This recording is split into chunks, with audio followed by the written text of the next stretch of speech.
Vâng. Vâng. Tôi luôn luôn giữ Với lời hai sản của vậy mình. chàng chỉ lại như vào Tôi lần này đi cùng với vợ đấy. diễn dùn mình Vâng. thảo nhẹ ao. Vâng, và Vâng. vợ tôi cũng là Nhẹ người ao là giảng đạo xe rất chế hay, tao đúng không? chun tổ chức như vào rất không mưa ọ.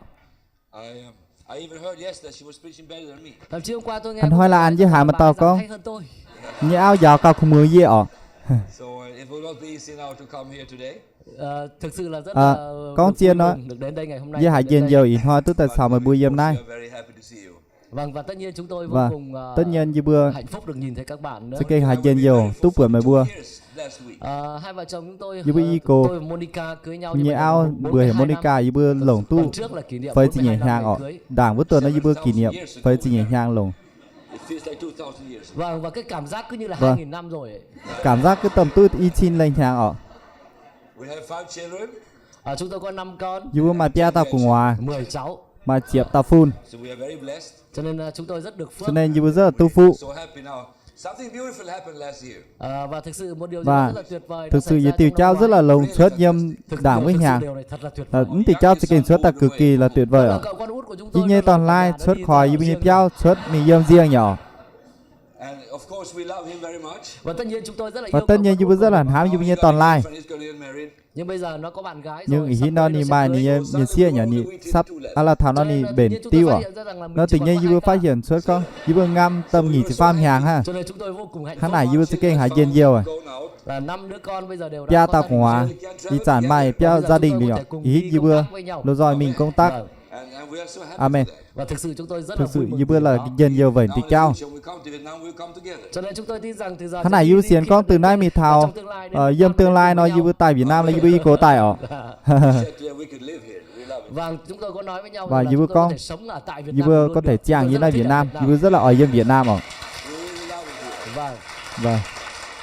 We enjoy every minute we are here. có thể nói là mỗi một Có thể giây phút ở con đây như chúng giây tôi phút đều chia thích cả. dâm nay như bữa đều ỏi ọ. Also, I Vâng. love Vietnam. I can't go without shoes. Và đồng thời đặc biệt tôi thích ở Việt Đặc Nam biệt như chỗ bữa ở là dân đi Việt mà Nam không là cần ấy, phải đi như giày bữa được mình chân nó đất. cần chủ tạp rời giang chào túc ọ. That's my home run. Cái đấy là cái mà tôi Là rất xe thích. gì nhung như rất là ỏi ọ. So Vâng. of course, we also have many greetings also from Sweden. Tất nhiên cũng Tất gửi nhiên lời rất là nhiều người chán gửi tao lời dâm chào chiều đến băng anh dâm em thủy từ điển Thượng chui Hải. vào tên này Từ thao mày Thánh bữa của ọ chúng tôi. dâm như bây giờ chiều băng ọ. Rất là nhiều Mà chán người tao có gửi giờ lời dâm thủy chào điển đến. chui vào tên này thao mày bữa ọ. Công việc ở hội thánh ở nhà Như bây giờ rất chiều là băng như lại rất là lông ọ như hội béo lại thánh đang tăng trưởng. chiều băng We ngâm are so happy for that. tăng Và trưởng. thực sự chúng tôi rất là Thực vui sự mừng như vì bữa điều hải đó. dân nhiều vậy thì cháu ọ. Vâng. I also came back from Lebanon. Và tôi cách đây 2 Và tuần là tôi cách đến nay y tuần đó. Lebanon, Liban. Di dâm ly băng Và tôi vừa quay lại đây. dương ngam tàu giờ nay ọ. It's an Arab world. Đó là thế giới Ả Là Rập. xe gì nó thế giới Ả Rập ọ. And we started a new church in Beirut. Và chúng tôi lúc bây giờ thì Bữa tôi năm có trời được, như bữa. vinh hạnh được khai mạc Nhưng mà hải hội dân thánh nhiều mới, tôi khoi một coi hội thánh mới khoi tại nó chỉ Beirut. băng dâm lại dâm nó chỉ băng khai rút Và ọ. có rất là nhiều những người tị nạn Chám là từ Syria. miền And they got tị saved. nạn dâm Syria Họ tài được cứu. như bữa túi dầu Và bây giờ chúng tôi bắt đầu Hít thành lập như trường vừa kinh bắt thánh đầu. ở tại đó. thành lập trường kinh thánh như lại Hallelujah. Bible school for the whole Middle East. Và như vậy là nó sẽ là trở Tháng thành này trường kinh thánh cho toàn bộ Trung thì Đông. sẽ tun gì nó giàu gì nó trung tâm trường kinh thánh với lại Chúng ọ. tôi rất là Amen. vô cùng hào hứng, Như phấn vừa chấn vô về công cùng việc Chúa tại dân Trung nhiều. Đông nữa. Như hãy Chúa giàu Đức chi Chúa câu Trời như là hành động phương tại đông đó. ạ. Hallelujah. Chiếu thiên hùng dâm gì lại Hallelujah. Church where you come from. Tôi hy vọng rằng là công việc ở hội thánh của các Chỉ hy bạn vọng mấy bữa đang nhây ổn chiều ha. băng ngam lồng ọ. Amen. Amen. Believe in Vietnam. Chúng tôi rất là tin vào Việt Như Nam. bữa xiên phía Việt Nam ọ. I said we Vâng. believe in Vietnam. Tôi nói rằng chúng tôi Như tin vào con Việt như bữa Nam. xiên phía Việt Nam ọ. I believe Vâng. God has great plans for Vietnam. Chúng tôi tin rằng Đức Trời Như bữa có xiên kế hoạch con rất là chiếu tuyệt vời cho thiên Việt hùng Nam. mà kế hoạch pun bữa Việt Nam ọ. Vâng, và chúng tôi cũng Vâng. rất hào Như hứng bữa với điều chỗ đó. rất là dân nhiều vậy thì cháu. I'm going to share something that God has put on my heart. Ngày hôm nay À, tôi muốn in chia sẻ hoi một điều giờ mà con Đức Trời đã đặt như trong nó hồ lòng tàu chiếu thiên hùng an chỉ nhìn nhiều. There are many things that comes and many things that go. Bạn biết đó, có rất là nhiều Mày thứ hiểu ạ. đến rồi đi. Mày thám nhung tai thao liu mình ọ.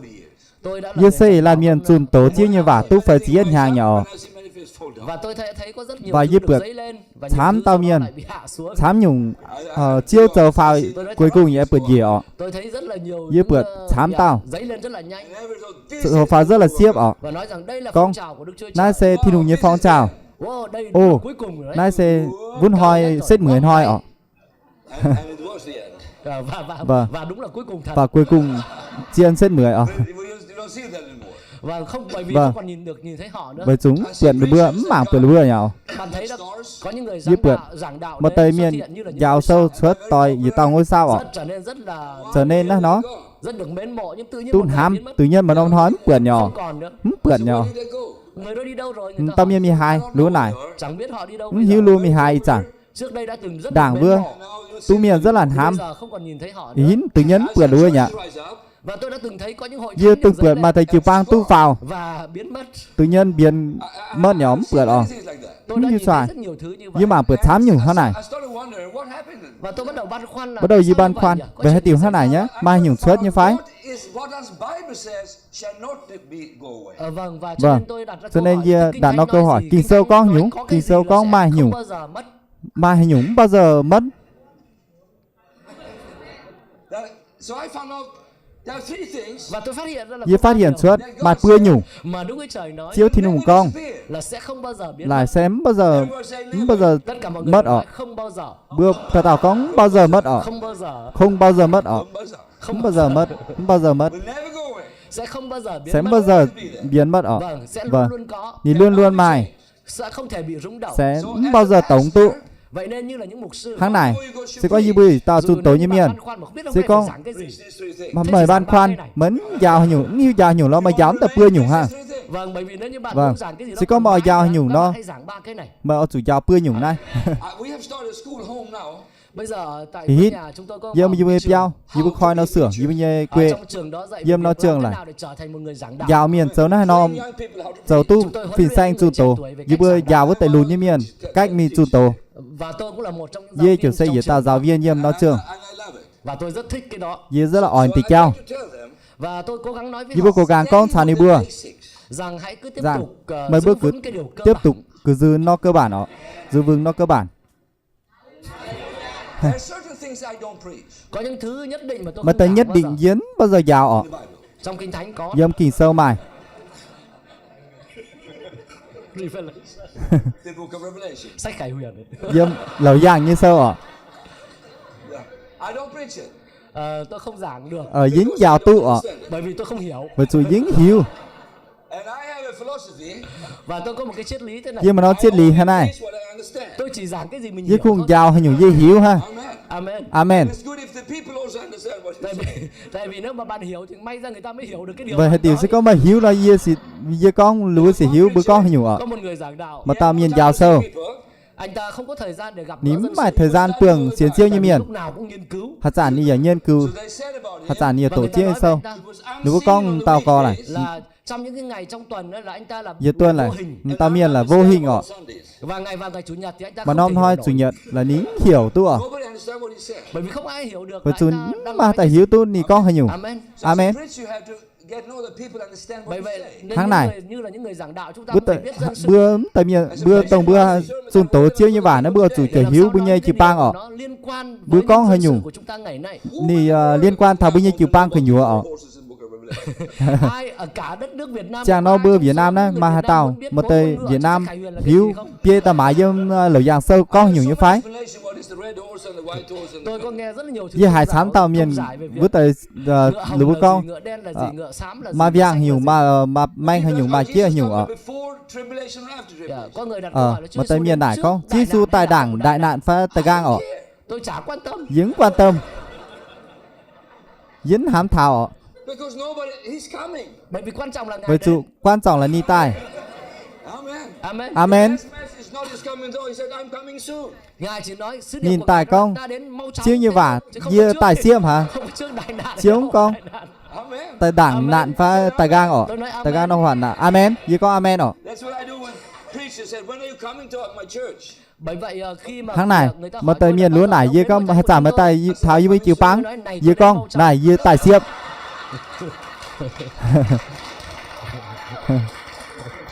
When I have 2,000 years in this, Yeah. Jesus said that. À. Chúa Giêsu đã nói câu đó và 2.000 Giêsu. năm sau Chúa vẫn chưa đến mà. con chiều vả tờ ý chi lên nhà chiêu vẫn cái tài thảo ở So I said amen to my wife, when you coming home tonight? Bởi vậy Tháng khi này, tôi nói- vợ nhẽ áo tôi này nói dưa rằng, là không anh về mướn nhà tôi mà đây. chia giờ I said, coming soon. mướn mà dướn với con dư dườn xiếp ở Amen. Amen. amen I said, amen. Tôi nói amen. với con amen So ở it's important that you preach so people understand what he's saying. Ý tôi muốn nhấn mạnh ở đây đó là cái như điều quan trọng như là ở gì trả nhân mảnh cái như điều này gì mà quan người ta trọng là phải bữa hiểu. giàu hay nhung miền phải hiếu ở Amen. Amen. nếu có phải hiếu ở amen Tôi nói amen. như con amen ở So certain things Cho nên có những điều nhất định cho nên mà thầy nhất định là là những điều mà đi đọc kêu thì là rất thú vị nhưng mà đừng giảng. tổ là rất là khung mương tỏ nung giàu tây ở amen Nhưng mà có 3 điều mà bưa tiều mà bạn có thể luôn luôn giảng. bưa luôn luôn giàu tu ở Tôi không nói rằng là bạn chỉ những giảng con ba mà cái điều khung này. giàu tây bưa thì chao Nhưng mà đây phải là nhưng một phần trong cuộc nay sống sẽ của bạn. những phần dương bi sẽ giảng khi bữa mình chun tổ amen Và tôi thực sự tin như thực sự xiên rằng ba rằng điều này là ba bữa điều tiều rất này quan trọng ngày nay là sẽ cho rất là Việt Nam. quan trọng pun yếm bươi Việt Nam ở Nó quan trọng cho dân ni tộc quan này trọng pun ngay bươi nhân dân khoảng tộc khắc này. yếm nó khoảng khác ở Tôi thực sự cảm nhận từ Dưa cảm nhận nói với tôi trong tuần trước. con bữa giờ đảng với tuần Tôi chia sẻ những điều này với các bạn ngày hôm con nay.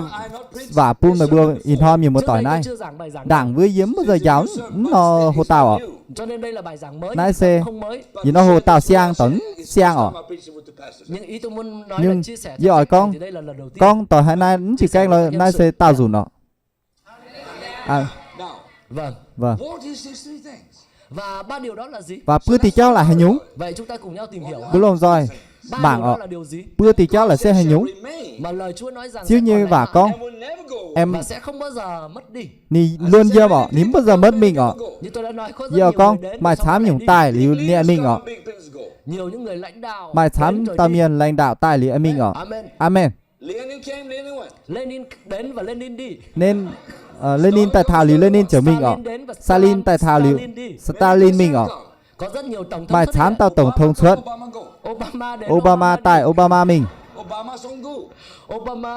Obama sắp tới sẽ đi. mà thao cha hồ ni mình ở Amen.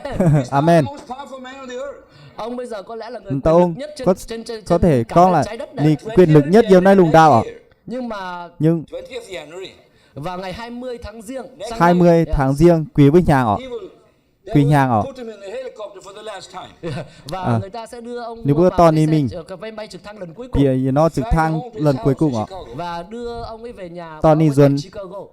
ni piao yếm Và ông Chicago sẽ ở không bao giờ quay trở lại nhà ni Trắng sớm nữa. bao giờ tạo dồn nhà trang ở Ông sẽ không còn quyền lực nữa. ni ém mai quyền lực nhỏ Sẽ chỉ là Barack Obama bình sẽ chỉ thường. là khung đủ tàu Barack Obama bình thường họ Nhưng nhưng có một người mà tao miền mà đã có, đá mai hiện có ý chản mai và sẽ còn đến. và giờ lưu mai ở Tên của Ngài là Giêsu. ni bữa là hiểu Giêsu amen amen Tên của Ngài là ni Giêsu. bữa là sẽ hiểu Giêsu ở Vinh hiển thuộc về Chúa. giang làng Và phùng tôi phá luôn chiếu có thì thể nùng giảng được về Ngài. vì luôn luôn con giờ nhìn ở Nhưng có 3 điều, nhưng mà bưa tiểu 3 thứ mà Kinh Thánh nói bưa tiểu kinh sâu con rằng sẽ không bao giờ biến mất. ở sớm bao giờ mất ở Tất cả mọi người cùng nói bữa không lồn bao giờ giỏi con biến mất. không bao giờ biến mất ở Và có một người lớn tuổi đã nói và mà là tao như thế này. miền cô con bữa giờ này Bây giờ thì ông ấy về với thì Chúa hít rồi. là nhưng mà ni tôi dồn đã sao đi chiêu công nhỉ tác cùng với ông rất là Dư nhiều lần. kiểu ni mình công tác rất là thám dù Ông nói nó với tôi như ni thế con này, bữa giờ tôi này trẻ tuổi. Thấy giờ tôi còn trẻ mà. muốn ông chửi cho em Bây luôn giờ ở tôi vẫn trẻ. thì hít như vẫn luôn Vâng. vâng Tôi năm nay là giờ 62 nhẹ tuổi nhàng trẻ. tôi lừa chỉ nhẹ lừa chỉ nhẹ nhàng luôn ở lừa chỉ nhẹ nhàng luôn ở Trông tôi giống 40, mảng với tôi phơi triệu chạy như thằng 30. thiếu tôi pha chỉ nhàng ở Và vợ tôi nói là Và anh như em áo cư con. xử như thằng bé 10 tuổi. mày cứ xử tôi chẳng gái chiệm nhàng Sù đấy. Vợ tôi vừa nói là anh Nhau cần con. em lên em nói thật đấy. mà trở lại với con chiên Đừng có nói như không cho giảng nữa đâu. lúc con liếm buôn giải ở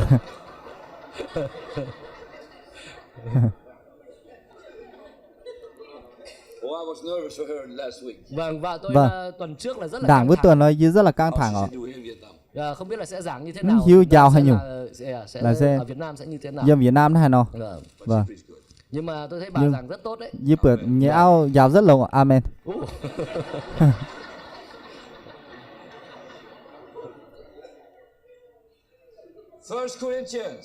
Corinto thứ nhất, tí nhất Corinto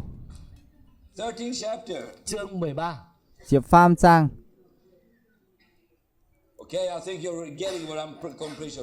Vâng, tôi nghĩ rằng là các bạn đã biết. như xiên Tôi con sẽ mời định bữa giảng hiếu về điều gì rồi. như đỉnh con hay nhủ ở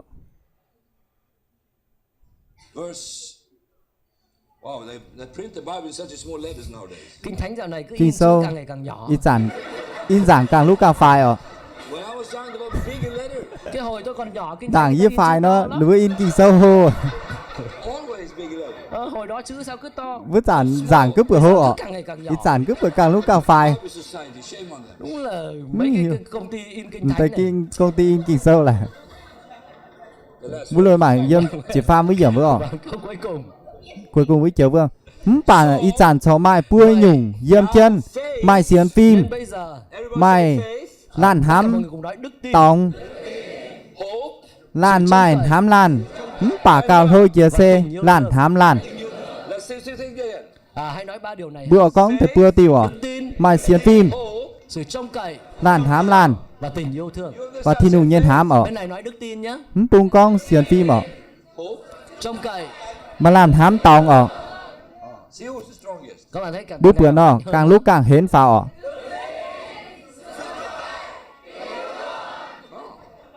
I think it's loud one. Là bên này là to nhất đúng không? dẫm bung cả hô phái That's the greatest the Bible says. Vâng, và Kinh vâng Thánh nói kinh sâu So con now faith, như vậy đức tin, tháng này xiên phim ở sự trông cậy hay là hy vọng mà làm hám tòng ở và tình yêu thương và thi nụ nhân hám ở là còn mãi. lan hám lan sẽ gì lưu dâm ở these three, Đó là ba điều là sẽ but bưa the tiêu greatest of them is love. còn mãi, nhưng mà trọng hơn trong ba điều đó Giảng là chân. tình yêu thương. quan trọng nhất với lại sẽ lan hám lan ở Think about it. Hãy nghĩ về điều đó. bữa chúng hám tham tì We châu started to teach faith 30 years ago. Chúng ta đã bắt đầu giảng dạy về đức tin Bữa bắt đầu cách đây chào. 30 năm. It was a move of thảo God. xiên phim Đó cách là nay một pha phong trình trào hàng của Chúa Trời. là xây dựng nó phong trào Đã thi đến nụ nhé Việt ở Nam, tại thảo bữa nay Việt Nam ở dạy dỗ về đức tin, giàu thảo xiên phim thay đổi đời sống của chúng ta. coi dần bây giờ sẽ chẳng Well, it was in the 80s.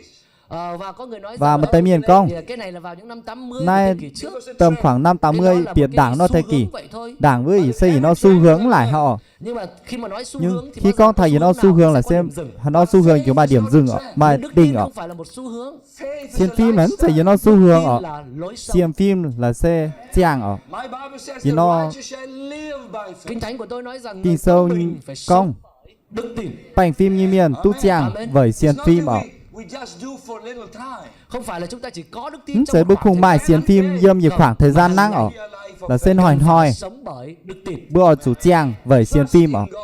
tin cậy vào Đức Chúa Trời, Trust in His xiên promise. biển chiếu thì tin tưởng nùng vào những lời hứa của Ngài. In His word. xiên thảo chiếu như lánh như vả So man told xiên me, chiếu như vả Và cái người lớn tuổi đó đã nói với tôi, bữa tao miền cố miền con bị anh như này giảng cái gì thì anh sẽ nhận mời được giao cái hay đó. nhung mời chiều listen to me. Hãy tu nghe với tôi nhung này. mời giao Get in nhung your spirit today. mười gì Hãy ở nhận cái điều đó vào trong tâm linh của bạn ngày hôm mò nay. chủ Bạn nhận giảng cái gì, tỷ bạn cháu sẽ nhận dâm được bữa cái nhê đó. bữa giao hay nhung bữa chiều nhận When tu you với come nhung out of your mouth, we'll have bữa chiều that. tu với Bởi vì nhung cái mà ra khỏi miệng bữa bạn chủ nó sẽ xảy hay ra. nhung xuất khỏi bữa như chụp ảnh nó đi chiều xuất Bạn bắt đi đầu chiều giảng xuất đức tài tin, The faith mời bắt for đầu life. giao xiên thì phim đức tin sẽ được dấy mời như lên. xiên phim chiều tu lô You phào start to preach fear, Bạn bắt đầu giảng sự sợ hãi. mời bắt đầu people be afraid. giao cầm gì như cháu niềm bữa chiều cơ gì ấy Amen. Amen. amen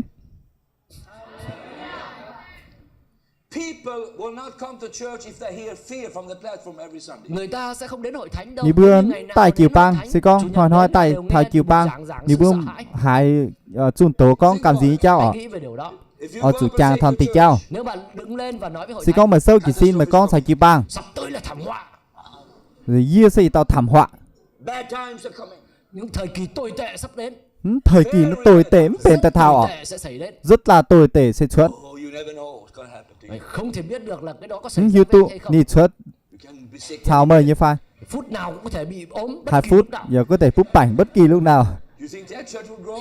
Bạn nghĩ rằng hội thánh như vậy có tăng trưởng mời không? mời hám cái chiều bang hắn lại Người ni ta hô sẽ pháo như kèm phái đến hội thánh đó không? nếu bữa sẽ tại thảo chiều bang như phái diễn xiên hắn này Don't want to hear bad news. Người ta không muốn nghe những tin xấu. đi vướng ỏi mường hà tánh bền như cháu Và kinh thánh không phải là đầy tin kinh xấu. sâu là sến chạy thám nhũng con bền như cháu Nhưng khi bạn bắt đầu giảng đức tin, đôi khi bữa bắt đầu vào xiên phim mọi sự đều có thể rằng được cho nhung những kẻ nhung tin. đều có thể tu buôn hà tàu mà xiên phim Your church is in Vietnam. Tôi nghĩ rằng hội thánh của các bạn ở Việt Nam diễn hám con mày bây giờ chiều bang như Việt Nam đó tin ngày nay, cần xiên phim y sản Your churches các hội thánh của các bạn great need of faith. mày bây như đang chiều rất bang cần đức tin That rất people cần start to xiên live phim by ở faith. để người ta bắt đầu sống bởi đức buôn tin. như bữa bắt đầu chàng với xiên phim Tôi biết các bạn đã luôn luôn như làm hiếu điều mày đó. bữa luôn luôn trồng tịch cháu Nhưng lời của tôi nói với các bạn, dù đó như là vả hãy con tiếp tục sao mày giao giảng bữa về đức tin. tiếp tục làm chun tố xiên phim như cháu Preach God's possibility. Hãy tiếp tục rao giảng ở về chủ những tiếp khả tục năng mình của Đức Chúa chun Trời. tố thì nụ như khả năng ở Because amen faith Bởi vì trong đức tin Bởi chủ yếm xiên phim bạn có thể chiến thắng được thế mời gian. hình chia tún non lùng đĩa. Kinh thánh của tôi nói Nhớ kinh sâu con. này là chiến thắng của chúng ta đối với Nay thế sẽ bưng gian. như hình chia yếm nay phạm kền là sẽ xiên phim bưng như xiên phim ạ. Không có gì giống như hội thánh Mà nhủ toi chi pang. mà một hội thánh kết nối Vì nó lại chỉ trong đức pang tin. kết nối bịa lồng xiên phim ạ. Nó chỉ pang hay là có thể xây dựng tốt sám được tiêu hồ. Hội thánh như vậy có thể sai phái Chỉ các pang hay giáo là sĩ có đi. thể tọ tu đào tạo tốt sám tạo phim xanh suốt. Vì con hallelujah hallelujah. Việt Nam sẽ được nổi tiếng Việt Nam trở tốt nổi tiếng phào. Vậy xiên phim thì bưng như xiên phim dân chiêu. khi người ta nói về Việt Nam Khi đi bữa con thảo người Việt ta Nam sẽ cần phải nói đi bữa cần ở con. cái đất nước đó Ô yếm no Việt Nam này. thực sự là một đất nước Thực tin sự là cậy như Đức nó Chúa Trời. Việt Nam xiên chiêu thì Và nùng tại đất nước đó yếm tải no tập trung lại. người ta ban phước Nhìn và bữa. chúc phước cho các dân tộc khác nữa. Chúc phúc buôn sám no Tin dân rằng tộc. từ Việt Nam Dưới xiên con yếm Việt Nam. tôi đã viết cuốn sách về Dưới truyền phía giáo. dưới bươn sâu truyền Tôi giáo nghĩ rằng ngày hôm nay các bạn có dưới thể hiếu mua con cuốn sách đó. in ho mấy bữa có thể mãi dưới bươn sâu ạ. Tôi có hứa là tôi sẽ ký Dưới vài lành có cuốn. dưới chụp kỳ chia bươn ạ. Thậm chí là tôi sẽ ký cho Thậm mỗi chí người là mua. dưới sẽ kỳ pun mà bữa Nhưng dưới mà lan. nếu mà ký hết cho tất cả mọi Sao người có mua kỳ thì là pun mà đến bữa ngày ta mai. tao mãi bắt thảo dân hoi ạ. Nhưng mà tôi sẽ làm điều đó. Nhưng dưới sẽ trồng tịch cháu. Vâng. Nhưng Đối với tôi, đối với dìa sự sợ hãi sẽ không đưa cam chúng ta dìa đến lại đâu. tỏ bữa mình thảo hài ạ. Nhưng xiên phim Thì sẽ đưa bạn đến với các chờ dân to tộc bữa khác. mình thảo chám nó dân tộc. Đức tin, các bạn biết không? Xiên sẽ thật là phim tuyệt mới vời. bị hiếu như phái. Nếu như Sẽ chúng- kinh tuyệt nếu vời như ạ. khắp nơi trên thế giới có thể nói Sẽ có yếm phương lùng đĩa có thể công. nếu như thực sự cần giúp đỡ à? Thực sự bữa cần Hãy pong đến ạ. Việt Nam đi, người ta sẽ Ở giúp tàu cho. tại thảo Việt Nam nếu bữa chiều Người ta pong sẽ mày. giúp cho. Nếu bữa chiều pong ạ.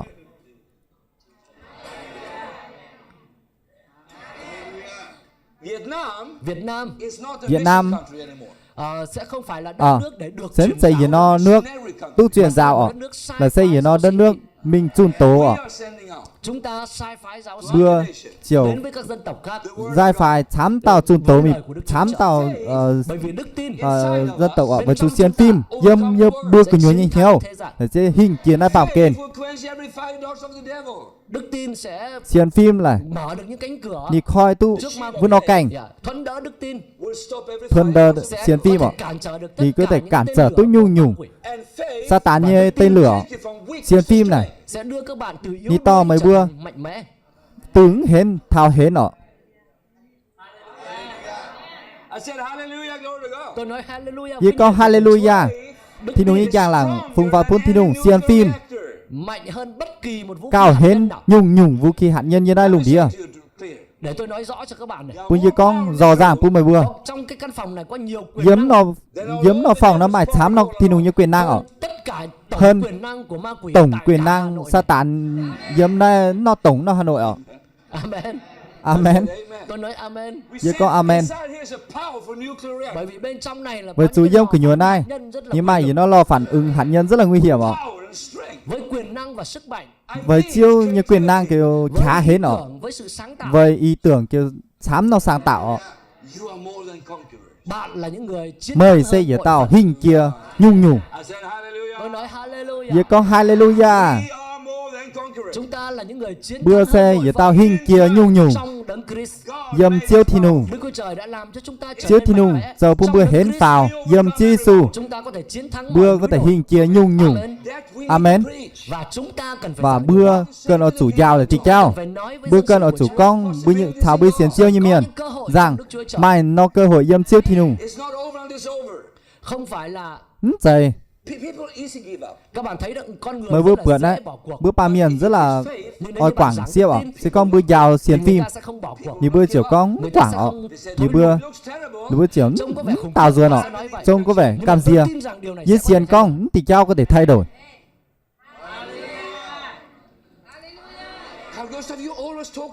Carl Gustav ông suốt ngày nói đến Ăn đức cú tin tát khi ông đến thì Việt Nam. luôn luôn có xiên phim Đúng. khi đi tại thảo Việt Nam ạ. Chiên ạ, chiên.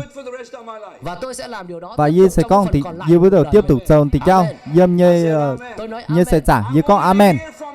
Bởi vì Đời chủ tôi muốn được nghe rằng Như ở tu muồng, mọi sự đều như có dùn, thể khi nhung tôi nhung. đến đây. giàu tu khi tại thảo này Rất dễ, rất ngại. sự sợ hãi rất dễ đến Cam với chúng dìa ta. là rất là tài xếp chào bữa. Và sự sợ hãi thực sự nó có thể Cam dìa là thực sự ni tại tàn phá chám nhung Sự ở. sợ hãi khiến bạn nghĩ rằng Cam bạn dìa không là thể làm giờ được. pu mày nghỉ có mến giờ tụ Chúa Trời nhưng chiếu thi luôn nùng luôn nói. luôn luôn con Và bạn biết hạt tôi sản tin như gì con không? mày hữu xiên hay nhung như phái Chúng ta cần phải nói lời bữa lòng Chúa dọ Trời trên bữa chủ cái con của chúng chiếu ta. thi nùng như vả dâm bữa như phủ chơi bữa như quả Chúng ta phải phun nói với con cái của bữa chúng chủ ta, con sao bữa như quả con sẽ có thể trở thành mày người trở thành như tao Ok, con có thể trở thành người mày người như vĩ tao đại. quả là con thằng mày sẽ tao trở thành như tao miền giỏi như miền Thì thi nùng chờ lồng mày bố mẹ tin con. cái này cố xiên mày tay ba xiên mày chiếu thi nùng xiên mày nữa Để đức tin được dấy lên bên buôn trong xiên chúng phim ta. tu hến phào yếm bươi như cười nhiều nhiều Cách đây ít tuần tôi nhớ lại cái này chuyện ít tôi đã tuần kể câu cái chuyện này nhiều tôi lần chia đó. tuần là giờ có nó câu tôi chia Ở rủn Mỹ nhỏ có một người giờ mì mà tao người đó được sinh ra tao miền là tút khu suốt vực tài rất là nghèo. giờ gì nó khu vực rất là chủng Người bố của anh ta đã bỏ nia gia te đình. là quảng chế béo nhựa nó Và vì vậy cho nên cậu ta tháng ở này một mình tao với to bố là mẹ, ni dâm đủ lan sao ni cùng ma với ở người anh nữa. kiểu ni có Cậu ta học và ở trong tao trường to này cũng ra tổ sao. dâm trường là kiểu giỏi ở Tất cả những bài thi mà cậu nhận được tới bài thi ni nhận tu đều lại là số không hết, đều là không đều điểm là hết. số không ở không điểm ở Thậm chí không được 1 điểm nữa. thậm chí là tu đủ điểm Bởi vậy cho nên cậu ta quá quen với chuyện bởi vậy được, ni quả trứng rồi. ni qua quyền Cậu được gọi là tu chỉ chào nhỏ thằng quả trứng. ni tu bừa hiểu cho chỉ chào ở Và không có ai tin bất kỳ cái mà điều tao gì ở xiên cậu ta. hay nhung dâm ni Nhưng mà mẹ của nhưng cậu ở nhà nia ma lại là một người xiên tin Chúa. ni ma yếm béo là xây tao miền xiên chiêu ni xiên pháo chiếu thi nùng Và có lần bà mà nói với dùn cậu ấy, ni con sao nia số ton 1 ơi, tí yết à có thể trở thành người vĩ đại. mày có thể trở thành như tao miền giỏi như miền số 2 à Không xem tivi nữa nhá. mà nung bản tivi ở Và mẹ Mời. giao cho cậu ta mỗi một tuần phải đọc 3 ni ma giao bữa ni như tuần tổ bưa bươn sâu Đọc xong rồi con báo lại cho tổ mẹ lý xem á là trong mày sách bà nó nói bia cả dâm bươn sâu có nhung bản thân người mẹ này không biết đọc ni ma là như tổ bởi vì đã học đọc bao giờ đâu. về chủ hộ tổ hay dùn nhá hứng cái hộ tổ thì dùn ọ Nhưng bà tin vào Chúa Giêsu nhưng ni xiên biệt chi su và bà tin rằng Đức Chúa Trời có thể và ni sử dụng xiên con con trai thi của nung lồng ní quả và cậu ta bắt đầu đọc và ta to bắt đầu tổ và sau đó thì Dạ. bà mua kính nhỉ. Cho thực ra cậu liệu cậu mua kính. bún Tại nhan vì ni khó mái kinh ở với chủ tổ khấu à bá sinh và cậu ta sinh bắt cẩn đầu thị phát ở triển. và đó ni ta to bắt đầu phát Và triển trong trường học và dâm trường học lại dâm cậu nhà đã trường chiến này thắng trong một cuộc thi nhìn hình kia dâm giờ nó trong, cuộc thi ở đọc. thi tổ ở Và cậu ta trở thành học Và sinh giỏi nhìn- nhất trường. trở nên gì tao học sinh giỏi ở dâm nó trường ở Hallelujah. hallelujah Tên của cậu là Ben. ní bưa là hiểu ben ở Và sau đó và tay gang chia cậu ta liệu quyết định là mình sẽ đi học đại ni học quyết định là ni mi tổ đại học ni quyết định và cậu ta bắt đầu học ngành y ni bắt đầu tổ ngành y ở và cậu ta trở thành bác sĩ. ni liều cuối cùng ni cho bác sĩ Cậu ta Điều quyết ấy, định mình sẽ trở Ni thành quyết một người, định. phẫu thuật Ni- về não. ni phẫu thuật ni quyết định ni cho bác sĩ phẫu thuật Và gọn cậu ta gái trở ở thành một ông bác Nhìn- sĩ phẫu thuật não rất là giỏi. rồi gì tao ông phẫu Và thuật có một gọn gái rất là phim giỏi về cậu ta, về con người này. mà bộ phim Có lẽ bạn cần phải xem tài cái chán phim tao này. miền Rất có là lẽ cảm mấy động. bữa cơn ở chung mảng bộ phim thì rất là cảm động có tên bộ là phim này Đôi mai tay bữa này tài năng. đôi tay tài năng ở Và trước mỗi một ca phẫu thuật đằng như ca phẫu thuật là thế này. nhìn giờ hôm nay Chúa ơi, chiêu à hãy ban phước cho cái phẫu thuật này, ca phẫu thuật thố này. thầy phu bún nó cũng ca Và phẫu bây thuật giờ, này Có một ngay ngày, non treo hổ mà non thôi có một cú điện thoại gọi điện đến mà cuộc điện thoại gọi ta thao bún từ in Đức dâm đức và có 2 người anh em sinh đôi. mà y tao miền mùa sinh đôi ở Đầu tú dính qua đầu liền qua ca- qua toi ca ở đầu bị dính vào với nhau. gón nít trên gón ở Và không ai có khả năng làm và phẫu mà thuật để tao mày tách khả cái năng đầu của giờ hai tu nó bé sơ sinh này. phẫu thuật tách tuần tí tao quá xuân nhưng Và gón người ta xuân ở hỏi ông bác sĩ đi bữa này là nải tao có bác làm sĩ cái điều đấy không? giờ tuần tí cho mày Và ông nói rằng là bác tôi sĩ làm được. tao có gì giờ tu Và lần đầu tiên trong lịch sử và tao dùn dâm lịch sử có người có khả năng tách mà được tao mày khả năng head tách or tu head. y Tách tao được quả đầu của hai- tách tụng hai gón bé y tao song y sinh. tao quả Và trở thành hai bé được y tao trở quả thành tòi bình lọ thường. bún y tao quả bình thường ở Nhưng khi mà ông ấy làm ca phẫu nhưng thuật khi đó, ni chồng ca phẫu thuật này Thực sự trước khi đó thì không ai tin rằng ông có Trước thể đại thành rằng công. là mà tao xiên công đi thành công Nó tụ mất 80 tiếng liền. mất khoảng pết giờ tiền ở ca phẫu thuật lại tiếng liền. mất chỉ pết tiền ở Mà không ngủ 18 tiếng liền. mà không ngủ. dòm Hãy nghĩ về điều quyền đó. dòm ở chùn ham thòn tịch trao He nhưng heard his mother's voice. Cậu đã nghe, ông ấy nghe, vẫn nghe tiếng của ni mẹ ni mình. vần mương ni ma như vả Con có thể làm được điều đó. mày có thể chờ tu lại tịch Con có trao thể trở thành người tốt nhất. mày có thể trở thành người ta miền giỏi nhất Và đức tin dấy lên. xiên phim là chiều hến phào Cậu đã và làm được điều đó. nhìn chờ tu tịch trao Hallelujah. hallelujah. Famous brain surgeon in the world. Ngày nay ông Ít sản. bác sĩ đó vẫn là một người Tao ông bác nổi sĩ tiếng là nhất về sự não tao trên bác thế sĩ giới. nổi tiếng nhất Đã có là người tin tưởng ông. dâm na lùng đĩa Đã có mà người miền đã có đức xiên tin ở nơi ông mà ta. tây miền bắt đầu mà xiên phim I have dâm a tao word ông for you. Và tôi có lời dành cho bạn. dưa mai chiều vả dành tu mời bùa chiếu thiên hùng xiên mời Đức Chúa Trời có thể sử dụng chiếu bạn. thiên hùng có thể lồng mời amen. Faith Bởi shall vậy, remain. đức tin Vậy sẽ hắn này còn lại. xiên phim chỉ chàng chân Tôi muốn nói đặc biệt với dưa ở các công Faith shall remain sám in your tao phim church. xanh đức tin sẽ còn lại xiên phim mãi ở trong chiều hội thánh của dâm bạn. giờ líu dâm ấy chiều băng Don't let your church be a church full of fear. Đừng để cho hội thánh của bạn trở thành nung hội pu thánh mấy đầy chiều sự băng sợ hãi. Be a church full of faith. Hãy mấy để chiều cho băng hội cảm thánh gì của à bạn đầy ở chủ dẫy pu đức mấy tin chiều băng bương rảnh vào xiên Đức phim Chúa Trời. Let your people bịa chiếu say, thiên hùng Hãy để dân sự của bạn ở nói. chủ mấy nhây chiều băng xiên chiếu như miền nhung nhung đều giờ tụ if the word is there, Nếu như có lời Chúa tại sẽ con mày chiếu như vải dâm dưa con mày Nếu bữa như mày bạn thám lấy rồi một quả cà chua sẽ con mày cho gì nó và cà bóp chua nó, what comes mày out? nan thì cái nan gì sẽ hú ra? phải hay dùng chuấn ý Tomato juice. Đúng rồi, sôi ở Ờ, nước sao nhỉ? cà chua. ní vương Đúng không? dâm kiểu nhựa sốt cà chua chuối đó sẽ Lúc nhé nào cũng vậy đúng không? You take an apple, hạt sản chứa lại Quả chỉ nhé táo, squeeze an mà cho apple, nó bóp quả một táo quả thấy táo. apple juice cho nó comes quả out. Cái táo gì tay sẽ ra? Nước táo ép hay sẽ dùng ra. chuối đấy All the time. ép Lúc nào cũng vậy đúng không? hạt sản chứa lại chỉ nhé Take an orange. Và nếu như các bạn lấy một quả cam, sẽ con mày cho gì nó quả cam Guess what comes out? mày cho nan bạn biết hú cái gì ra không? mày đoàn hình dùng chuối như phái If you take a mango, Và nếu như các bạn lấy một quả xoài, sẽ con mày cho gì nó xoài they're the best. xoài là ngon nhất. xoài là khú nhất ở I love mango. Tôi rất là thích xoài. dưới rất là ỏi nhả xoài ở I eat four. Đêm qua tôi ăn thì tối hôm qua như âm tôi hờ ăn 4 như quả. âm hờ hình như nhản tia nó You squeeze a mango, Và nếu như bạn bóp một quả xoài, nó sẽ có mày năn gì nó xoài nó comes out. các bạn có đoán được cái gì sẽ ra không? mày bữa đoàn tôi hiểu chuối như phái Nước xoài sẽ ra.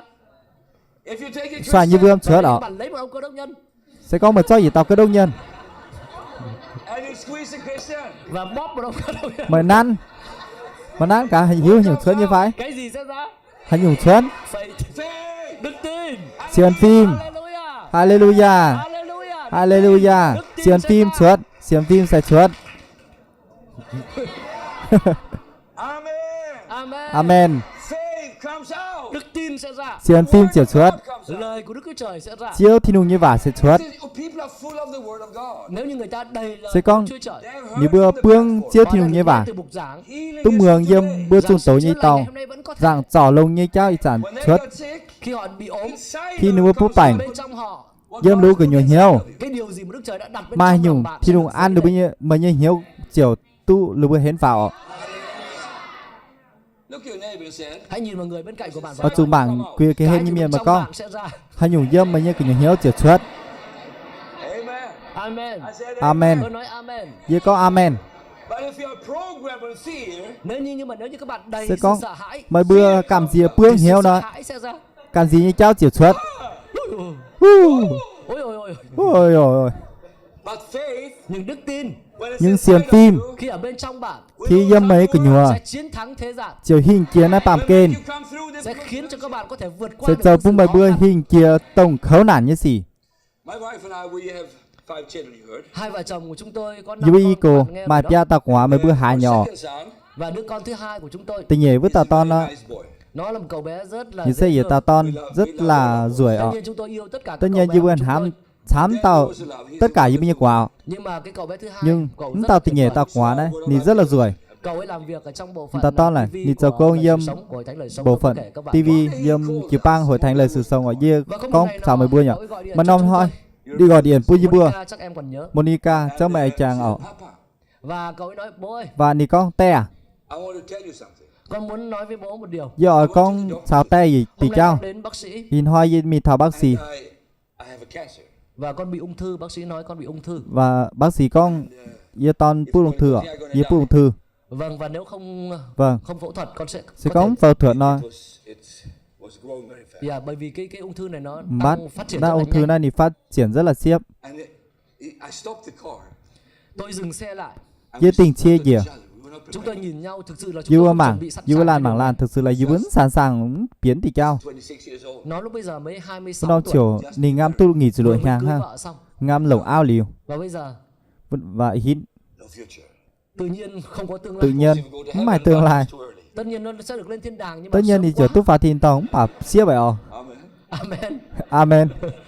Some people say, well, Có một số người nói Gustav, Mà tất nhiên Carl con Gustav, say like ông Job. Gustav You have to say like Job. Say, bạn phải nói, ông phải nói giống mà như chụp Job ấy. con tao ông Job ọ. Cho Đức Giê-hô-va Chứ làm Jehovah đức ban tuôn lên đi chiều cất mình. God doesn't take sons from parents. Không, Đức Chúa Trời không cất Không, chứ thì con đúng cái cất khỏi ọ. bố mẹ. Amen. Khỏi God's good. piang gái khỏi bên nhà tè mà. I say God. Chứ thì nó Tôi xe nói Đức lồng. Chúa Trời là tốt lành. Bữa con ở chứ thì nó là xe Và lồng chúng ọ. tôi làm gì? We didn't say Và so. như giờ nhúng. Chúng tôi không nói nhiều. Nhúng con thảm. 2 phút sau, Y phút. con trai chúng tôi gọi điện cho Chưa tôi. quá gọi điện bây giờ. Bố ơi, Tè à? I forgot to tell you. con quên nói với bố. Cha gì quên. Giờ là cúng con bữa tè. Tè nung rào nữa. I have a word. Con có lời rồi. Giờ mai vả nhá. Ồ, cậu có lời cơ. Yes. Ồ, Vâng. mới mai vả cả. Chapter 5.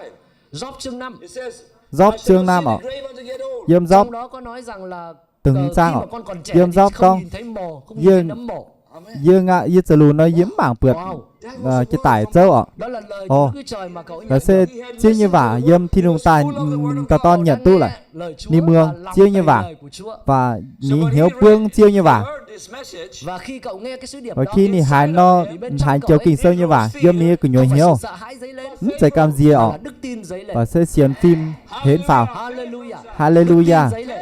Xiên phim Đức hến tin phào. dấy lên. Xiên phim cho ní phào. Xiên phim hiểu ní Vinh phào. hiển thuộc về Chúa.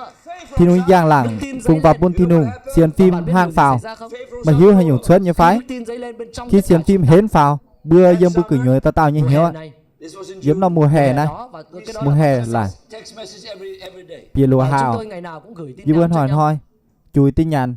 Lan chùi tin nhắn tu lan. Các câu kinh thánh, Thám chiều kinh sâu. toàn câu kinh thánh gửi qua gửi lại cho nhau. Toàn chiều kinh sâu. Chùi mình chủ tài. Lan tu lan. Bây giờ có tin nhắn Cũng rồi. đâu chiều dư mày tin nhắn.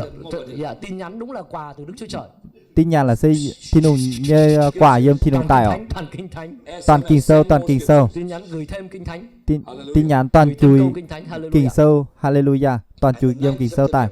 Và Và- ngày 3 tháng sau và tháng 9 Bữa hai nhựa dâm chia ạ. thì con trai chúng tôi gọi điện Dư lại như quả gọi điện và nói tuy bố bữa. ơi, Và con tè à. con đến bác sĩ rồi. Dê mi thảo bác sĩ nhỉ. Bây giờ không còn ung thư nữa. Hín mai ung thư nhỏ. Hallelujah. Hallelujah. Hallelujah. Hallelujah. Con trai tôi rất vui mừng. Và như Con trai quả tôi rất là dân nhiều. Thì rất là dân nhiều. Up inside of Đặc biệt là lời Đức Chúa Trời. Đặc ở biệt trong là đó. chiêu như vả dâm lại. Amen. Amen. Bởi vậy đức tin Vậy sẽ chiến nài thắng. xiên phim chiều hình kia. Amen. faith Amen. takes you over. Đức tin sẽ khiến cho Xiên bạn phim chiến thắng, khiến cho dầu bạn bún mà giúp cho hình bạn kia. vượt qua. Even if Phong mà things hình are kia. bad. Mặc dù có thể tình Mặc huống dù tồi tệ, đức Tình tin hình có thể khấu nản. Xiên phim sẽ nói rằng nó sẽ sẽ thay đổi, con đi chiều thay đổi. hoàn cảnh sẽ thay đổi. Mà như hoàn cảnh chiều thay đổi. Hallelujah. What shall remain? Bởi vậy cái gì sẽ còn lại? Tháng này hãy nhung mai chàng chiến. Xiên phim sẽ chàng chiến Say ở. with me, faith shall remain. Hãy nói theo tôi, đức Ở tin dù sẽ còn con lại. can gì ở xiên phim chiều chàng chiến. So never stops to preach faith. Bởi vậy đừng bao giờ hỡi các mục sư đừng Về bao hết giờ tiểu. giảng Hỡi phìn xanh mấy bữa. đức tin. Hãy thậm chí Túng có thể tình. giảng về Con đức thảo tin xiên đối phim như với cháu ạ. Ở chủ thậm chí là con phơi từ dùn xiên phim như cháu ạ. Giao liên tục ạ. Ôi năm ngoái tôi có giảng Ôi đức tin một bình lần hàng như rồi. con thảo xiên phim dùn nhá. 4 Sundays in a row, preach faith. Vâng, có thể giảng về đức Ờ. tin 4 chủ nhật Có liền. thể dưa dào phơi từ All dùn my nhá. members also depressed. Ôi các cái thành viên Ôi. trong hội thánh của tôi trông Dâm có vẻ như nhớ thành viên quá dâm áp chịu lực băng quá. lại có thể áp lực vậy ạ. Thế thì giảng đức tin cho họ Có đi. thể dào xiên phim bún đi bữa. Amen mình muốn nói. Tôi nói amen. Với con amen ạ. Hallelujah.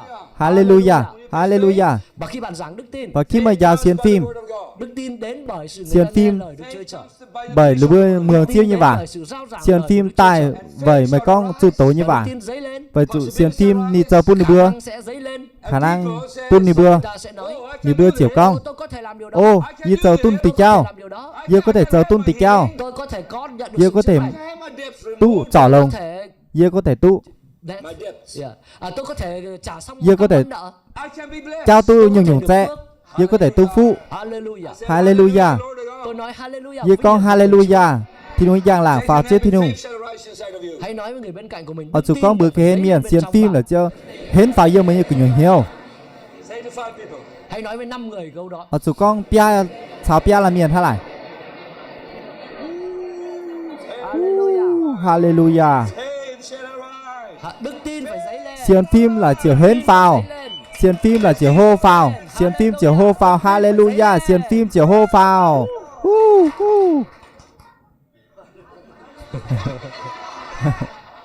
Amen. Amen. Amen. What is the opposite to faith? Đức tin phải dấy lên. Xiên phim phải hô vào. Vào đối diện Và đối nghịch lại với đức tin là sự bữa sợ hãi.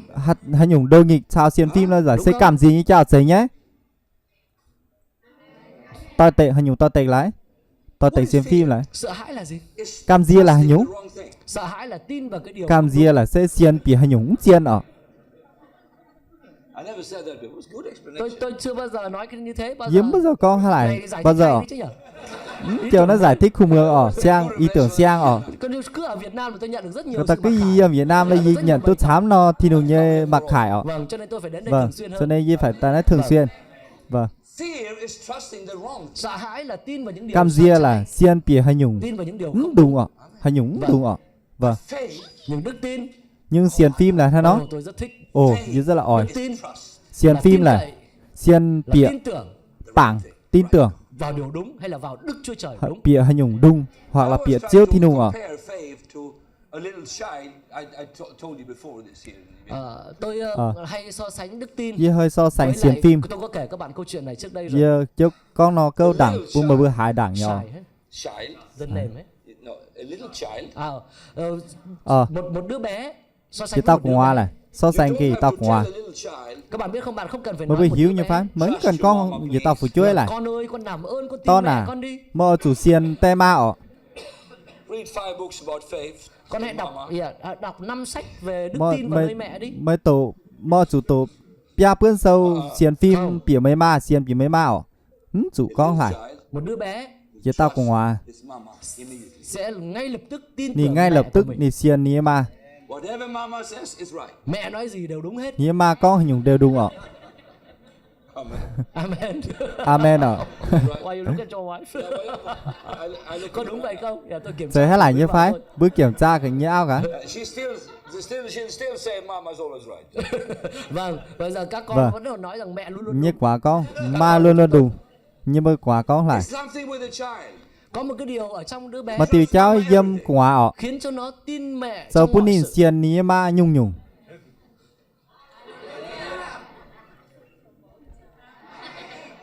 And they like to, a little child, Và một đứa bé Và mà tao quả phải sẽ chơi luôn lại. nói, my Luôn luôn papa con. bố của tôi is Như the te. strongest papa of all papa. là ông bố khỏe nhất trong các ông Là bố. xây vì tao te hến nhất trong thám tàu te ở. Vâng. Vâng.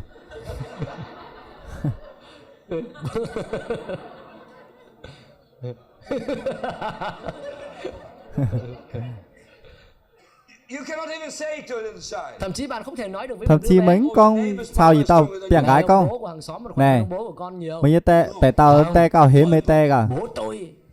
Như te. Why do you think Jesus is saying? Và tại sao các bạn nghĩ tại Vậy sao hết Chúa tiểu. Giêsu lại nói rằng Bởi bươn hám Giêsu con. chúng ta cần phải trở nên giống như Bữa con cơn ở trẻ? chủ hang tòa Because bèn gái. little children Bởi vì con trẻ Bởi chủ bèn gái này. sẽ luôn luôn tin tưởng Ni bố luôn mẹ luôn mình. xiên bìa bươn như te ma.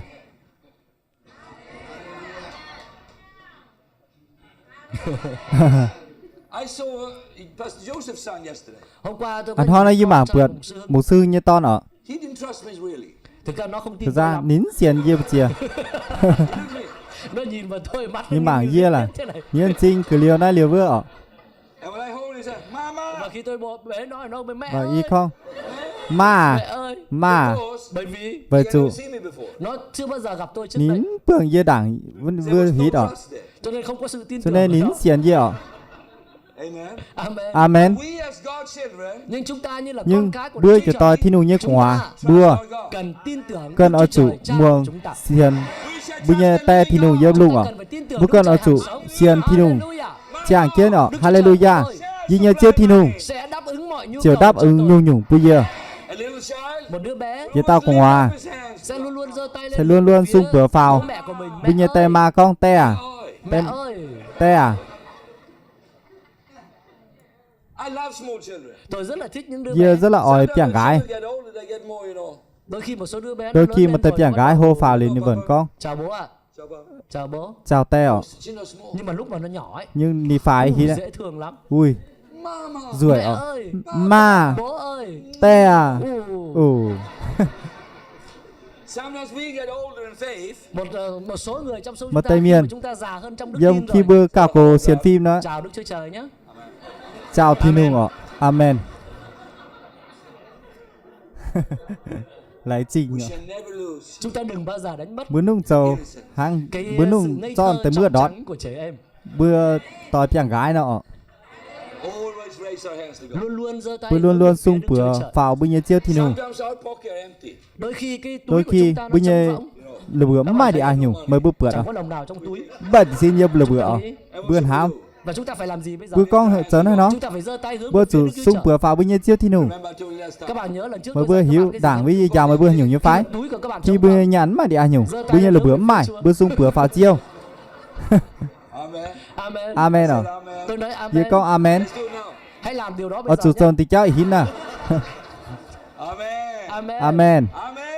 Amen. Amen. We are trusting God. Chúng ta tin cậy Bữa Đức Chúa xiên Trời. bịa chiêu thiên nung. We are not in our own life. We have faith in Chúng ta God. có đức tin. Bữa vào mai Đức Chúa xiên Trời. phim bịa chiêu thiên hùng. So you as pastors, Bởi vậy bạn như là những mục sư. Tháng này mời sẽ Xin- tời tàu phìn xanh thố Xin các bạn. Thố. Xin thố các bạn. thố mày bữa Xin đấy. thố see, Xin nhé. thố Nó xin. thố Cái từ xin trong tiếng Anh là tội lỗi. thố là tỏi yếm tiếng Anh con là tổng chuối ạ yếm từ tiếng Anh này con. goodbye everyone. Lại bảo các mục sư phạm tội. Có một sư tổng chuối Please Xin. thố ạ. preach faith to your people. Hãy giảng đức tin cho Ở dân chủ- sự của bạn. Giao xiên phim bún mày bữa như Study chữ about băng yourself. Study more about it yourself. Hãy chính bạn hãy tìm Chính hiểu mời. nhiều hơn về đức tin. lo hiếu cao hiếu thám xiên phim như cháu với lạnh sao mày bữa New level. Là dân sự của các bạn sẽ dấy lên. xiên thiên hùng như miền chiều hô phào giờ khang ở như mà bượt gì nói chữ băng mai xiên phim Stop the preaching. Có một số hội thánh họ mà giảng tay đức chữ tin xong băng không còn chun giảng nữa. xiên phim liều liến giao nhỏ Và người ta hỏi sao Đi bữa không này hiểu con. sao tôi hội thánh của tôi bây giờ cũng như nhây chữ băng ý hít trước đây hồi đầu nó đảng vui vẻ lắm, đảng bây với giờ lúa nó dân vui giờ vẻ. hiến mà dân Bây giờ giờ trông họ thế này. hít mảng lúa bữa này Và tôi đã thấy ông giảng vậy cái con cho họ. đó mà giao nữa hành nhung bún đi bữa 4 con ngựa sẽ khai kia ta má yếm lời giang sơ ạ Okay. Vâng. Go Vâng. away from the horses. Tôi tạm thời dừng Với với 4 tạm- con ngựa lại. tạm thời Quay trở tình lại cái với đức kia tin. ta má tao Amen. dồn xiên phim ạ Amen. Amen. amen ạ There are people who understand the four horses. I know that. Tất nhiên tôi biết là có tất nhiên những gì người hiếu hiểu 4 con ngựa mà đó. tây miền One hiếu brother in our church. kia ta má lại Chúng tôi có một anh em hiểu. giống như bữa nay mà đủ tàu có Đây là hiếu ạ Svante Rummer, ông ấy hiểu. là sẽ bữa hiểu start Cho du nên master tôi ni hiếu ạ ai mà hỏi gì tôi cho nên cứ hà hỏi ta nải Svante gì có Rummer hiểu đấy. nải mục sư start du But tờ I know about Matthew, Mark, Luke, and John. Nhưng mà tôi biết dây Matthew, khiêu. Mark, Luca và Giăng. Amen. Matthew Mark Luca cái Johann Tôi biết sơ ạ về sách công vụ. Di I know hiếu about faith. công vụ sơ ạ Di hiếu xiên phim Vậy tôi sẽ ở lại tháng này và Di tiếp sử tục hôm nay tiếp tục giảng về giao As xiên phim long as chừng I- nào tôi còn sống. chừng nào ye chàng chết ạ Paul said this. Phaolô nói thế này, Paulo con hôm nay I tôi yeah kept the good fight. Yeah. I fight the good fight of faith. tôi đã làm xong sự chạy, Yeah, đã giữ so- được đức tin, đã đánh trận tôi đức nhủ tin nhủ tốt không lành. phải như giờ tôi như xiên phim ạ And Và I have kept the faith. tôi đã giữ được giờ giờ tôi đã như đánh xiên trận phim tốt lành, chỉ đã bỏ giữ được đức tin. lông giờ tôi như xiên phim ý hít Righteousness of glory is before me. Cái vương miện của sự công chính đang đợi tôi. thì nùng như công trình là ngam chui gì ạ Hallelujah. Hallelujah. hallelujah Hallelujah. Tôi nói Vì con hallelujah. hallelujah Kept the faith. Tôi giữ được đức tin. giờ giờ tôi xiên phim Một số người mất đức tin. một tay miền đót xiên Chúng phim ta sẽ giữ đức tin nhưng của bữa mình. siêu tôi như xiên phim Because faith is not always easy to live by faith. Bởi vì thực ra vậy đúng chủ là không phải lúc nào đúng là dễ sống sẽ hạt sản bữa chàng tung vẩy xiên phim ở chuẩn hám thắn thì cao khi chúng ta tiếp nhận khi sự bữa tiếp nhận It's like paddling sự điệp nó giống hồ như tàu là xiên phim là C tháng nó giống như cái cano hả? chuyển hang tỏi Giống như cái cái thuyền đó. tháng Mà tỏi bọn nó trẻ- nó tàu nó tàu và thuyền có nó con sông nước chảy xuống thế này. mà You come there. mà thì vương dùn dừa rất là hô ọ sẽ có mà treo nó Và thuyền bạn này quay cái thuyền của mọi bạn tàu mà nó thuyền nó nhưng mà không phải dễ quay đâu. chạy ngải quay ọ Because everybody go downstairs. Bởi vì mọi người Bởi đều, chủ, đều đang xuôi theo dòng ta nước. tao miền chiều can chân vươn vươn Chẳng dũng có như ai mình. chống lại. Chẳng qua mà ta trông ni tay ngược lại ọ. To a seminar. Nhưng mà bạn đi đến sự Khi hội thảo, mời mình giữ nó hội thảo là hallelujah. The righteous shall live by faith. người công bình phải sống bởi đức tin. Bảnh phim như chàng với xiên phim. Chỉ ruột béo à. Amen. And you start a fight. Và bạn bắt đầu chiến đấu. Và mời bắt đầu chiến đấu. ngược lại, ngược chiều. Ngược chiều Sống à. bởi đức tin. Chàng với xiên phim, chàng với xiên phim, chàng với xiên phim, Sống bởi đức tin. chàng với xiên phim. Amen. I said amen. Tôi nói amen. Với con amen. But while you're battling, Và trong khi bạn đang trèo như Và vậy, khi mà ngâm chèo hát này you ấy, feel pain in your mà ngâm chèo stomach. nhưng bạn thuyền cảm thấy đau bụng. mà tự nhiên hai cái siêu môn đó. Wow. Ôi. And Ôi, when you don't paddle, Và khi bạn không trèo, khi bà mến chèo nó cái thuyền của bạn tự nó quay thuyền lại thôi. tự nhiên thì tao dưa nó. that's exactly what happened to me. Và đó chính xác là Và điều sẽ đã xảy ra chính với tôi. xác hạt tiêu suốt sao như sẽ chẳng ọ. Tôi đang nghe sứ điệp Như hải chiêu như vậy. 20 năm, Cách 30 này năm. nghỉ chính hang phạt chính hang ọ. And I was so excited. Và tôi vô cùng hào hứng. Như vô cùng I dần put my nhiều. hands on everybody I see. Nó sự điệp ọ. Và nói rằng là Và cứ gặp con ai là bây giờ cứ tôi sẽ vừa đặt hạt tay tàu trên nó người đó. như kiểu Oh, ba tay amen, nì chữa lành, ba tay nì amen, amen, chữa lành. amen amen trỏ lông ọ. And when I was doing that, Và khi tôi đang làm như vậy Khi giờ cháu này thì giống như là tôi đang chèo cho thuyền tôi ngược- hai ngược dương ngâm dòng. chèo Đặt thuyền tay ngược trên tất cả dòng mọi người, đặt lùng tay tất cả mọi người. ăn bữa chào yêm ta tao ọ. and I got pneumonia. Và tôi bị viêm phổi. Và yê chủ viêm phổi.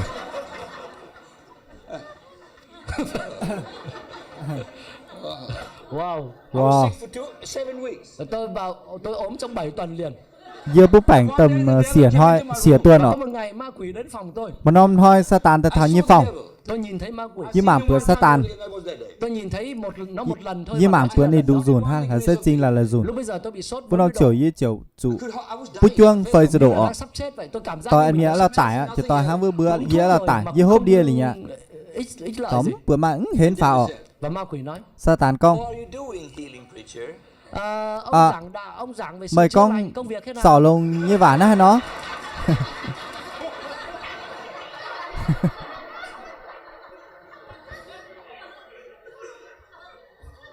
Stop preach healing. Thôi ngừng lại, đừng có giảng nữa. Thôi tình á. Nút Đừng giảng giàu chữa á. lành nữa. Nút giàu sỏ lông á. Then you would happen more. Và bạn biết điều gì nữa Và không? mà hiếu nhiều chuyện My như daughter phải. got sick. Sau đó con gái tôi ốm. Thôi như quả chụp Các bút. bạn nhớ, She had big skin problems. nó có bị vấn đề da, Ni vấn đề rất là nghiêm trọng. ni đốp Tối bút nào ọ. nó cũng gãi. Hàm mướn ni ở nhai. And she was Dâm kinh crying nhờ all đốp night. lại. Bút Và dâm đêm đốp. nào cũng khóc vậy. Hàm mướn We giải were nhâm. crying all night. Chúng tôi cũng đêm nào cũng khóc. Như vừa hàm mướn giải nhâm. And one day God healed her. Và có một ngày Chúa đã Và chữa một lành cho hôm con thôi gái tôi. chiêu sỏ lông bút như quả. I went to church Như to xia lại. testify. Và tôi đi lên hội thánh để làm Và chứng. dưa vào thầy And chụp when I băng came dầu home, con one trình was- kỳ nọ. When you were testifying, she got sick again. Và khi tôi về nhà Và khi thì dồn Monica piao. vợ tôi nói rằng là lúc mà anh đang Nhau làm chứng con. con lại bị lại. Lúc mà con trình kỳ lo mới quả ai bút ọ. Cho nên khi mà các bạn Cho đang nên chèo thuyền của các khi bạn, vừa ngâm chèo bên như thuyền ấy. đôi khi bên trong có Đôi rất khi nhiều cứ điều nhớ là xấu xảy ra mai chám nhúng bên số đó. It's easy to stop paddling. và rất dễ để Và không rất chèo dễ. nữa. Bùm bừa quẳng chèo thuyền ọ. And then you see a big boat going down and we're Và still khi đó bạn fast. nhìn thấy Và bao khi nhiêu vẫn con non thuyền trời với lớn mà đang bữa đi xuống. chám nó thuyền cứ mình với đĩa Thôi bung. đừng chiến đấu Thôi đức tin nữa. nó chiến đấu vậy với xiên phim ọ. Thôi Chúa cho cái Thôi gì thì nhận chưa cái bún đó dê đi. đi lại hay nhung ạ. Bệnh tật cái gì cứ nhận Bút hết bảnh đi. cái lạnh liếu ọ. Nhận hết đi. Lạnh liếu ọ. You Và stand bạn on your canoe. bạn đứng đó trên con Mời thuyền sâu của- lại sâu cho mấy thuyền. It's so hard to turn around. và rất khó bây giờ để Và xoay rất là thuyền. khâu để tạo Then tức you nó come to thuyền ọ. seminar. Nhưng sau đó bạn đến Nhưng hội thảo mới. tự nhiên mới tay gì nó thảo gì nó hội thảo sang hội thảo. Hallelujah. Tưởng chủ một sư côn sư tăng như con ô như sẽ cố gắng tao đi duyên ọ. Suddenly, Tự nhiên you get a letter. bạn nhận được một lá thư Mời phía nhận tu dịp phái thư. You have not paid your debts on the canoe. vẫn chưa trả nợ, Cái trao xe đang chèo thì lại nhận được cái thư là vẫn ngam còn nợ treo chưa lại trả. tự nhiên là nhận tu khoái thư là dán cái trao ọ. Cái con thuyền bắt đầu Nó thuyền bắt đầu nếu bắt đầu tổng ọ. bắt đầu chảy mạnh hơn. Bắt đầu mình I cào thought xiếp. to live by faith should be easy. Tôi cứ nghĩ rằng là Chứ sống cứ bởi nghĩ đức tin con nó phải dễ dàng. trang về xem phim thì phải ngại chứ. No money to pay the bills. Bây giờ là chả có tiền Tự nào nhiên để mà hít trả mấy cái hóa đơn nhàn nợ này. tự nhiên mới nhàn trao tới hóa đơn Thế nợ là thuyền ca lại xe xoay. lại. Tự nhiên nó thuyền lại tàu dườn Going backwards. Quả lại quay trở lại. Tao lại dưa xuôi nào. theo dòng nước. can chơi vừa mình can chơi vừa giống chuẩn mình như tất cả những người chỉ khác. tôi với tay gì chung miền với tay con với tay miền Và sau đó bạn đến một hội thảo mới. với nó chiều dậy mình sẽ gì nó sang hội thảo Không người giảng, mà tao giàu Đức Chúa Trời sẽ đáp ứng nhu cầu chiều cho tin bạn. hùng chiều đáp ứng nhu cầu của mày You shall prosper. Bạn sẽ được thịnh vượng. mày chiều tung bành on Wow, amen. amen Xoay lại. tao dườn cả tao dườn tại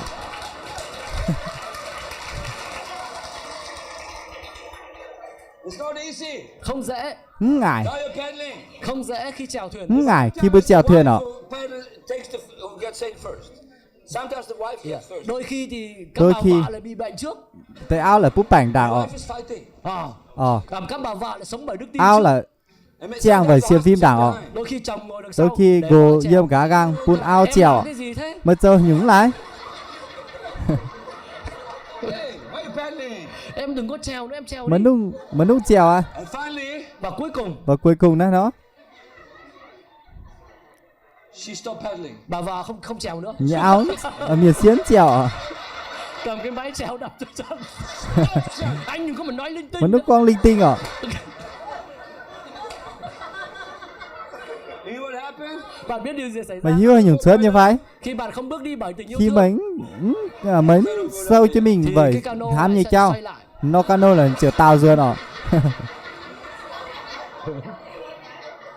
Then, Và khi đó và vẫn không chèo hồ marriage seminar. bạn đến với hội thảo hôn nhân. bây của giờ gia đình. thầy gì nó hội thảo hôn nhân gia đình Johannes preaching. Mục sư Hương giảng một sư giàu I said, walk by love. phải bước đi trong tình yêu thương. phải can Your trên husband with a paddle. Đừng sâu có chân cầm hám như cháu mình tay chèo thuyền để mà đập vào Lúc- đầu chồng. nó cho nó tay chèo thuyền với bó bị gồ nhân con ở chủ chúc phước của mình như gồ The word over here. Hãy nói lời yêu ở thương chủ với con chồng. hay nhung hám mấy gồ I said, okay. Bà nói được rồi. mày con tôi nhỏ Rồi chồng tôi sẽ được cứu. rồi chồng như tôi sẽ được tu cứu, gồ tôi chồng giàu như gồ tôi giàu như gồ tôi giàu sẽ được cứu, như gồ tôi giàu chồng tôi sẽ được cứu. như gồ chở tôi giàu Going upward. Vâng, và lại Vâng. tiến về phía trước. là bắt đầu thì mình với đảng hình tự nhiên He will knock on her shoulder. Ông chồng vỗ vai vợ. tao gồ Give me the paddle. bài Để ao cái- như đưa cái tao máy đây cho anh. pun Đưa nó cái tay mài chèo gì cho anh. pun nó tay chèo gì Để anh chèo cho. bây giờ chèo Amen. amen He takes over. Và để anh chèo cho. Chèo và thuyền. bây giờ chèo chèo thuyền là xe bây giờ chèo Sail comes up. Và khi đó và vẫn không chèo hồ Sails comes up. The sails. và cái buồm, cánh buồm được dương nó cánh buồm tu sung gió phào thổi đến. giao bươn tơ thao Gia đình trong có Như ở trong bây sự giờ- hài hòa. Hallelujah. như bây giờ yếm túc bảnh on hallelujah bữa dẫn chủ mình dỉa bung ọ bữa xe chủ tiền mình đảng bung mặc dù là mài tranh chiến Và thực sự có rất thực nhiều sự người là đã xoay thuyền. mài thám tao miền tao Và bây giờ thuyền queen When ọ he comes into the canoe. như vậy rất nguy hiểm. hắn này rất là nguy hiểm vươn hắn này Trong thuyền. có thể ập có thể bịa bưng như thuyền amen If you live by faith. Nhưng nếu như bạn sống bởi sẽ đức con tin, bữa chàng về xem phim Live by tôi faith. nói nếu như bạn với sống con bởi đức tin, mời sẽ có chàng về xem phim Live by faith. tôi nói nếu bạn với sống con bởi mời đức sẽ tin, có chàng về xem phim đó bạn sẽ luôn chiến mời thắng. chiều luôn hình kia Hallelujah. hallelujah Vâng, hãy dâng cho Chúa mọi tràng chủ vỗ tay. ở bữa bài bữa trang thành bữa chiêu thì nụ ạ Say with me. Chúng ta phải là cái gì sẽ còn lại? bữa xe bữa hay nhung ai chàng chiến xem phim sẽ chàng chiến ọ